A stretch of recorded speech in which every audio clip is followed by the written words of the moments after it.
예배를 위해서 찬야자매님 대표 기도하겠습니다. 기도하시겠습니다. 신실하신 하나님 아버지, 주님의 선하심과 인자하심을 찬양합니다. 지난주 하심 수련회를 은혜 가운데 마치게 하시고 하심 공동체를 향한 하나님의 뜻과 계획을 깊이 묵상하게 하신 주님, 하나님의 심정과 하나님의 시선으로 주님과 동행하며 주님의 마음을 시원케 해드릴 우리 하심 공동체의 모든 걸음을 주님께 의지합니다. 성령님 우리를 인도해 주시고 지혜와 능력으로 함께 해주세요. 사랑의 주님, 폭우와 재해, 전쟁으로 고통받고 있는 주의 자녀들을 주님의 사랑으로 위로해 주시고 주님의 말씀 안에서 다시 일어날 힘과 용기를 얻게 하시길 간절히 기도합니다. 주님의 마음으로 도움이 필요한 이웃들을 섬기며 주님의 사랑을 증거하는 삶 살아가도록 사랑의 주님 우리를 인도해 주세요. 이 시간 말씀 전하시는 박영춘 교수님을 축복하시고 살아 역사하시는 하나님의 말씀으로 우리의 마음과 생각과 삶이 변화되길 간절히 기도합니다. 감사드리며 살아계신 예수 그리스도의 이름으로 기도드립니다. 아멘. 네. 오늘 말씀은 그 사도행전 13장 1절서부터 5절, 그리고 우리 미리 공개 안 했는데 11장 19절에서 21절 이 두 가지 말씀을 우리 보기를 원하는데, 먼저 13장 사도행전 13장 말씀부터 보겠습니다. 사도행전 13장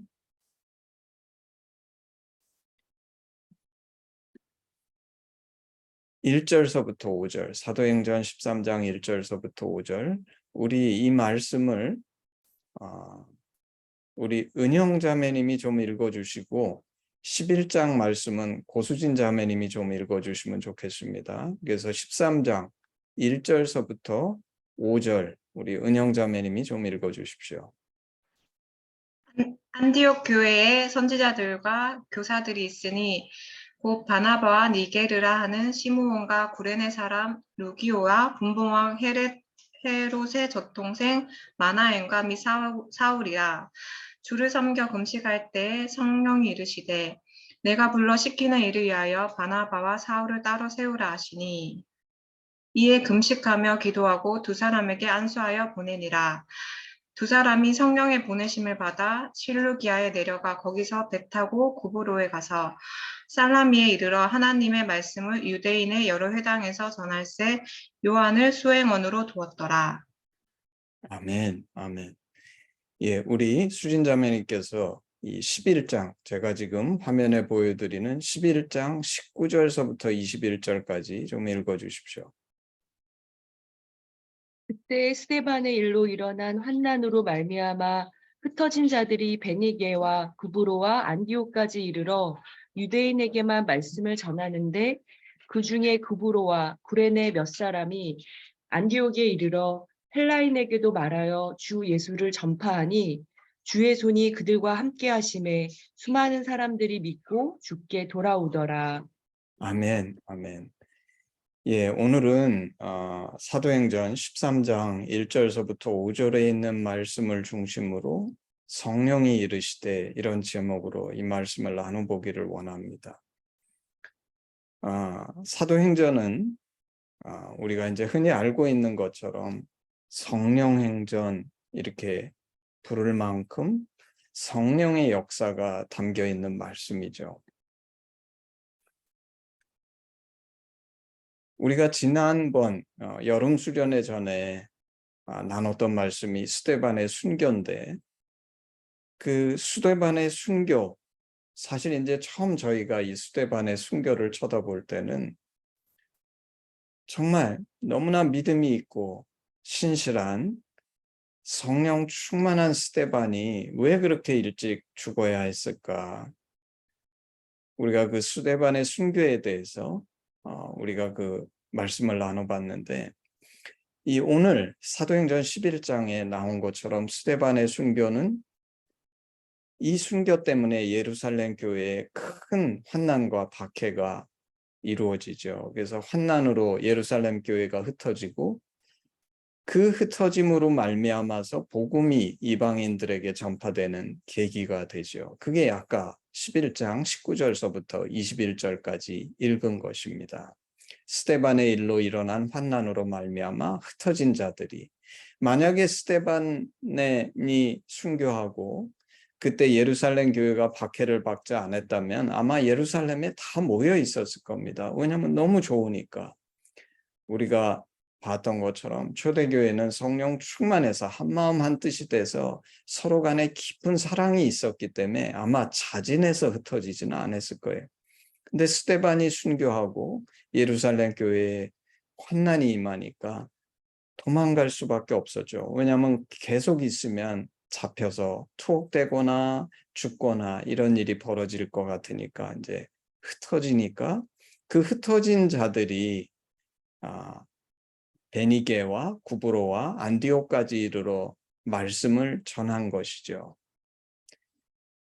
우리가 이것을 볼 때 사실 하나님께서는 우리가 사도행전에서 베드로 사도가 투옥됐을 때 천사를 보내셔서 구하셨던 것처럼 스데반도 구하기를 원하셨다면 아마 하나님이 구하실 수 있으셨겠죠.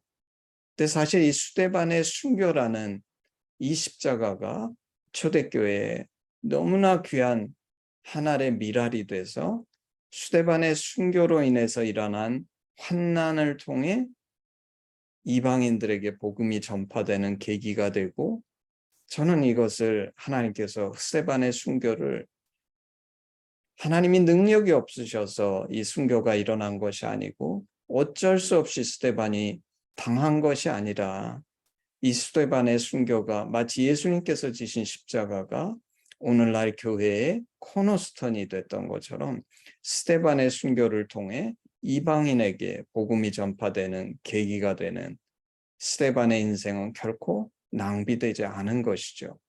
그리고 더불어서 스데반의 순교를 통해 바울은 결정적인 회심의 계기가 일어납니다. 그때 물론 스데반의 순교하는 모습을 보면서 바울이 회개한 것은 아니지만 그때 아마 바울의 가슴속에 자기는 알지 못했던 엄청난 충격이 있었을 거예요. 왜냐하면 스데반이 죽을 때 천사와 같은 모습으로 그런 얼굴을 하면서 죽었다고 써 있습니다. 바울은 아마 그게 이해가 되지 않았을 거예요. 어떻게 돌에 맞아 죽어가면서 저렇게 천사와 같은 모습을 하고 죽을 수 있을까? 원래 우리가 충격을 받으면 더 과격한 행동이 나오죠. 그때 사도 바울이 얼마나 충격을 받았으면 더 과격하게 그리스도인들을 핍박하려고 다니다가 중간에 환상을 보고 빛을 보고 회심하게 되는 계기가 스데반의 순교에서 시작하게 된 거죠. 여기에 보게 되면 이제 스데반의 순교로 인한 환난 때문에 흩어진 사람들이 복음을 전하는데, 그 복음을 전하는 곳이 여기에 보면 베니게, 구브로, 구레네 이런 곳에 가서 복음을 전하는데, 베니게는 지금 페니키아입니다. 페니키아라는 곳인데 지금은 페니키아가 없죠. 이스라엘, 현재 이스라엘 위에 레바논 지역, 이게 이제 과거의 페니키아입니다. 그 지중해 해상 무역에 굉장히 발달했던 그런 국가죠. 그래서 레바논 지역이라고 생각하면 맞고, 구브로는 지금 어디냐 하면 그 레바논, 이스라엘에서 지중해 쪽으로 살짝 가면 키프로스라는 섬이 있어요. 그게 구브로입니다. 지금의 키프로스. 구레네는 지금의 리비아, 그 아랍 그 가다피가 있었던 리비아, 그것을 구레네라고 부르는데, 이 사람들은 전부 다 이방인들이죠. 여기 보면 사도행전 11장 20절에 그 중에 구브로와 구레네 몇 사람이 지금 키프로스 그리고 리비아 사람들, 그러니까 이제 그쪽에서 원래 출신인 사람들 몇 사람이 안디옥에 이르러서 헬라인에게도 복음을 전했다. 사실 예루살렘 교회가 핍박을 받아가지고 온 곳으로 흩어졌지만 그 위에 써 있는 것처럼 대부분은 그냥 유대인들은 유대인에게만 말씀을 전하는데, 지금 여기에 나오는 구브로 구레네 몇 사람은 제가 생각할 때는 완전한 이방인은 아니고 아마 이방인인데 그 구브로 구레네에 연고가 있는 그 유대인이거나 그 유대인과 관련된 어떤 사람들이 아닐까. 근데 이 사람들이 유대인이 아닌 헬라 사람이니까 지금 그리스 사람들이죠. 그리스 사람들에게 복음을 전했다. 그래서 그 안디옥에 이르러서 그 그리스 사람들한테 복음을 전했더니 그 사람들이 중심이 돼서 안디옥 교회가 세워진 거죠. 사실 우리 이제 복음 전파에 있어서 이제부터는 예루살렘 교회보다 안디옥 교회가 훨씬 중요해지죠. 그래서 안디옥 교회가 안디옥에 교회가 세워졌고 제자들이 생겼다는 말을 듣고 사도행전에 보면 예루살렘 교회가 바나바를 파송합니다. 그랬더니 바나바가 안디옥 교회에 가서 혼자서 사역하지 않고 다소에 가서 바울을 데려다가 제자들을 가르치니까 비로소 안디옥 교회에서 그리스도인이라 칭함을 받게 되었다. 성경이 이렇게 얘기해요. 그러니까 안디옥 교회가 우리가 그리스도인이라고 불리게 된, 왜 그리스도인이냐? 그리스도의 사람들, 예수의 사람들, 그런 뜻이죠. 얼마나 예수님 중심이었냐면 안디옥 교회는 그 사람들, 교인들을 보면서 그리스도의 사람들, 이런 칭함을 받게 되었다. 성경이 증거하죠. 그리고 안디옥 교회가 성령의 지시하심을 받아서 바나바와 바울이죠. 두 사람을 선교사로 파송해서 세계 선교가 이루어지게 됩니다. 우리가 이 성경을 쳐다보면 예루살렘 교회는 당시 교회의 중심이죠. 신앙의 중심이고 가장 중요한 교회라고 생각했을지는 모르지만, 그리고 사실 예루살렘 교회에 안디옥 교회의 얘기가 나오기 전에 베드로 사도가 안진뱅이를 일으키고 설교하고 그럼 몇천 명씩 회개하고 돌아왔으니까 아마 예루살렘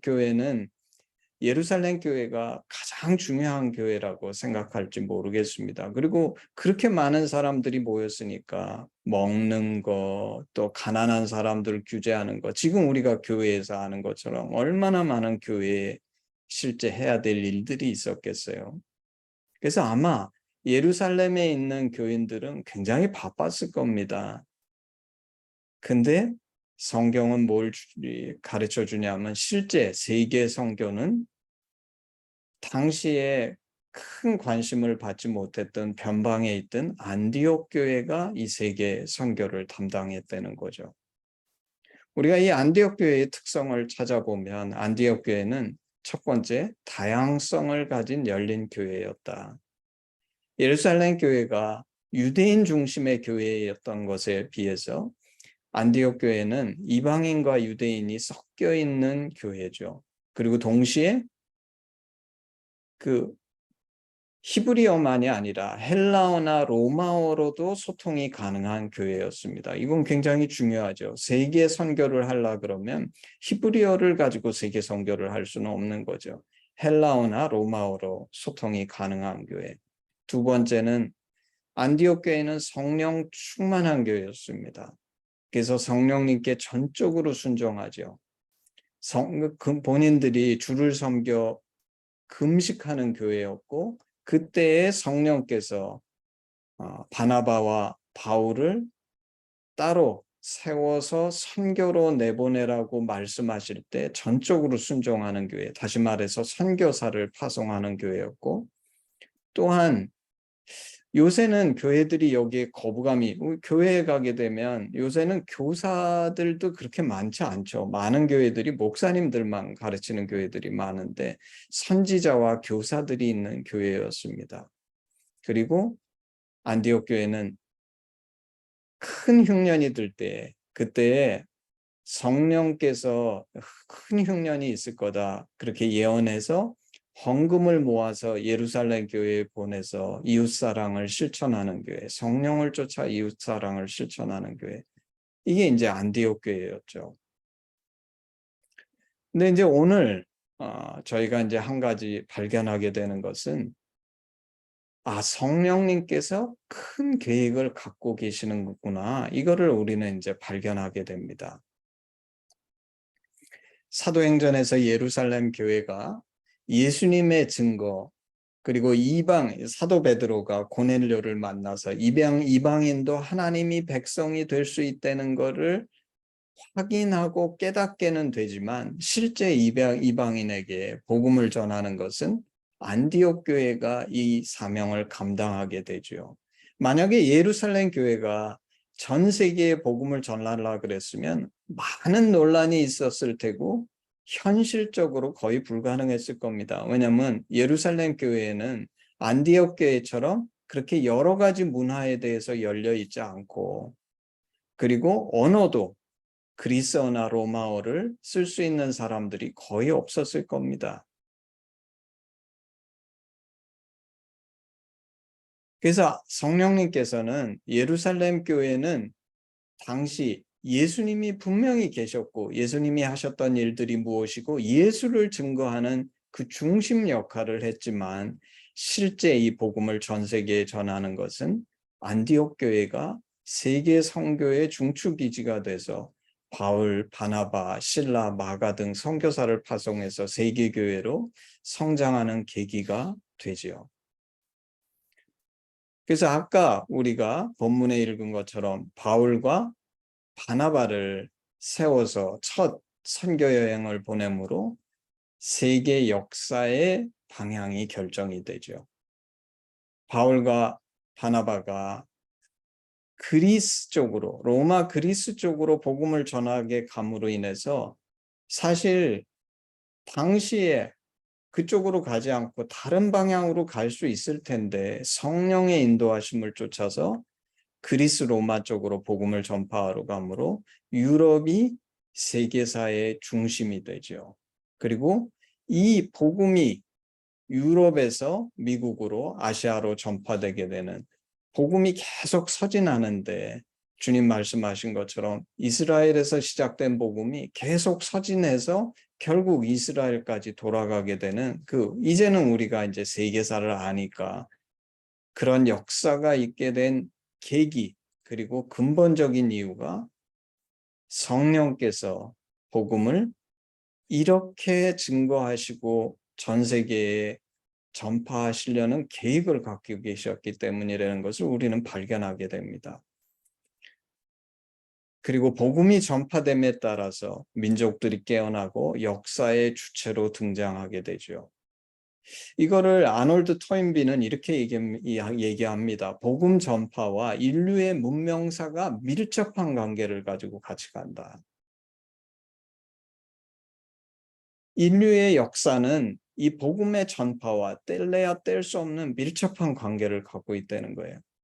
저는 이것을 이렇게 생각합니다. 마태복음 28장 18절, 예수께서 나와 말씀하여 이르시되 하늘과 땅의 모든 권세를 내게 주셨으니, 주님이 세상 역사의 주관자이시기 때문에 예수님께서, 성령님께서 이런 계획을 가지고 계셨기 때문에 인류의 역사가 그동안 그렇게 흘러왔다는 것입니다.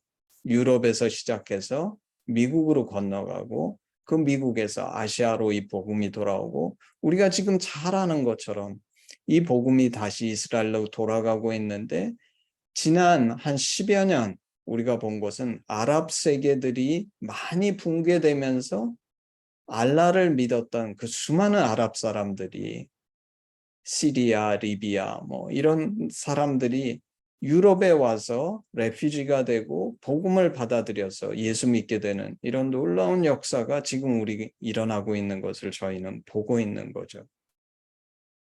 그래서 하나님은 계획을 갖고 계시고 그 계획에 따라서 세계의 역사가 진행되고 있다는 것입니다.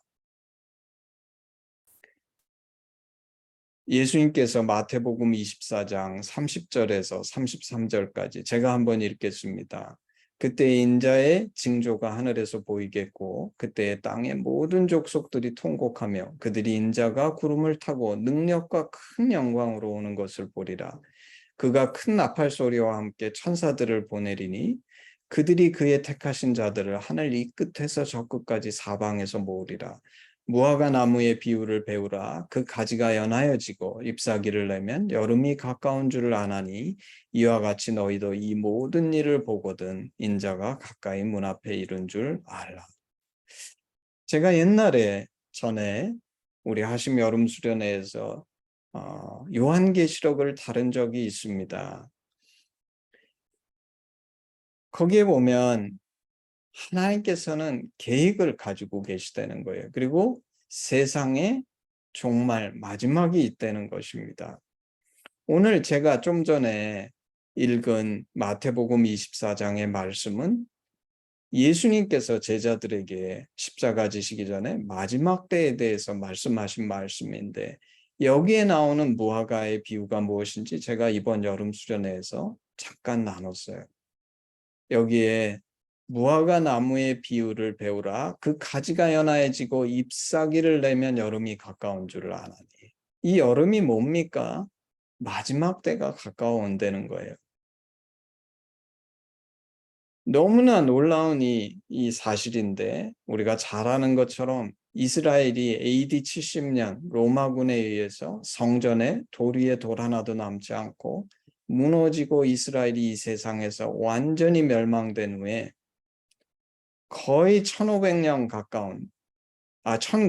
가까운 시간이 흘러서 1948년 1900년 동안 없어졌던 이스라엘이 다시 독립해서 이스라엘이라는 국가가 생겼죠.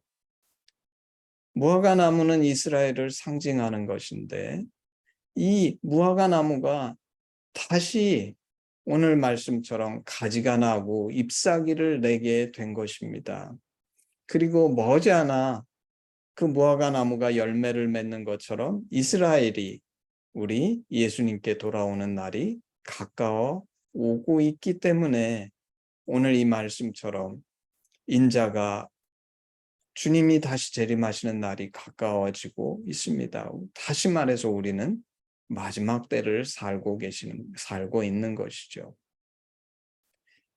지금 이 마지막 때에 제가 기도하기는 우리 하심은 안디옥 교회 그리고 개인적으로는 바울처럼 성령의 인도하심을 구하고 성령님께 더 민감하고 순종하는 사람이 되어야겠습니다. 그리고 그러기 위해서 말씀 중심, 예수 중심, 그게 뭡니까? 하나님의 심정 중심으로 우리는 충만해야 되겠다. 제가 이번 수련회에서 하심 공동체에 대해서 말씀을 나눴는데 하심은 정말 성령님의 역사였습니다. 지금도 진행되고 있는 역사예요. 인간이 할 수 없는 역사였고 하나님의 특별한 뜻이 계신 역사였는데 사실 아직 그 끝이 무엇인지 모르지만 저는 주께서 이 시작하신 일이 아무 의미 없이 그냥 끝날이라고 전혀 생각지 않습니다. 반드시 하나님께서 하심을 통해서 놀라운 일을 이루실 줄을 저는 믿습니다. 마지막 때에 주님께서 이제 주님의 재림이 가까워 오고 있는데 이 마지막 때에 주께서 세계 역사 속에 중요한 사명과 역할을 하심하게 주시기를 기도하고 하심이 이를 충성되게 수행하는 공동체 되기를 간절히 기도합니다. 그러면 이 소명을 수행하기 위해서 우리는 무엇을 해야 됩니까? 지난번 수련회에서 말씀 나눈 것처럼 우리는 말씀 중심이 되어야 되겠다. 하나님 심정 중심이 되어야 되겠다. 예수만 증거하고 성령의 충만함을 입어서 이웃을 사랑하는 데 있어 한 마음 한 뜻을 품은 공동체가 되어야 되겠다. 이게 초대교회의 특징이라고 얘기했잖아요. 근데 여기에 더해서 제가 하심이 이 마지막 때에 하나님의 그 계획 속에 중요한 공동체가 되리라고 믿는 또 다른 이유 하나는 좀 전에 말한 말씀 중심, 예수 증거, 성령 충만, 이웃사랑 이거는 예루살렘 교회에도 있었어요. 근데 예루살렘 교회가 아니라 안디옥 교회가 세계 선교를 담당했던 이유는 안디옥 교회는 성령의 인도하심을 따라 순종하는 공동체이자 동시에 열려있는 공동체, 다양성이 살아있는 공동체였습니다. 제 생각에는 하신 공동체가 물론 그러지 않은 기성교회도 있지만 기성교회에 비해서 훨씬 더 열려있고 오픈니스가 있는 그런 살아있는 공동체로서의 역할을 감당할 수 있지 않을까. 그렇기 때문에 하나님께서 하신 공동체만을 통해서 해야 될 특별한 계획이 있으시고 뜻이 있으시지 않을까 하는 것이 저의 기대이자 바람이며 동시에 이것이 우리의 기도 제목이 돼서 우리 하신 공동체가 이 마지막 때에 주님 주신 그 독특한 사명을 감당하는 그런 공동체가 되기를 주님의 이름으로 축복합니다. 아멘. 아멘. 예, 우리 헌신 찬양 같이 하겠습니다. 1절만 하겠습니다. 내게 있는 모든 것을 아낌없이 드리네. 사랑하고 의지하며 주만 따라 살리라. 주께 드리네. 주께 드리네. 사랑하는 구주 앞에 모두 드리네. 아멘. 기도하겠습니다. 아버지 하나님, 감사합니다. 비록 적은 수가 모였지만 지난 여름 수련회를 통해서 저에게 말씀하시고 정말 우리 하신 공동체가 주님 안에서 어떤 공동체가 되어야 되며 왜 주님께 특별한지 가르쳐 주셔서 하나님 감사합니다. 정말 하나님께서는 성령님의 역사는 한 가지도 낭비가 없으신데 하심에 이런 놀라운 기적과 은혜를 주신 이유는 이 마지막 때에 주님께서 하심을 통해 이루실 특별한 소명과 뜻이 계신 줄을 믿습니다. 아버지, 저희는 아직 그것이 무엇인지 분명하게 알지 못하지만 사도 바울도 하나님의 그 모든 계획을 완전히 이해한 것이 아니라 오직 성령의 인도하심에 순종할 때 세계 인류 역사 가운데 그토록 놀라운 사명을 감당케 하셨던 것처럼 우리 하심이 정말 이 마지막 때에 주님이 품으신 그 특별한 계획과 소명 가운데 특별한 역할을 감당할 수 있는 그런 귀한 공동체가 될 수 있게 하나님께서 축복하시고 이를 위해 우리 각 사람이 기도하게 하시고 성령 안에 성령 충만하여 온전히 순종하는 개인이자 공동체가 될 수 있도록 저희 각 사람을 축복하여 주시옵소서. 감사드리며 예수님의 이름으로 기도했습니다. 아멘. 우리 헌신 기도문으로 예배를 마치겠습니다. 아바 아버지, 예수님의 죽으심과 부활하심으로 우리를 향한 당신의 사랑을 확증하시고 예수 안에 성령으로 당신과 하나 되게 하시니 감사합니다. 고아오니 우리 공동체가 당신 안에 더욱 하나 되게 하시고 우리를 온전케 하사 대한민국과 열방 가운데 당신의 심정이 더욱 증거되게 하시옵소서. 나라와 권세와 영광이 아버지께 영원히 있사옵나이다. 아멘. 예배를 마쳤습니다.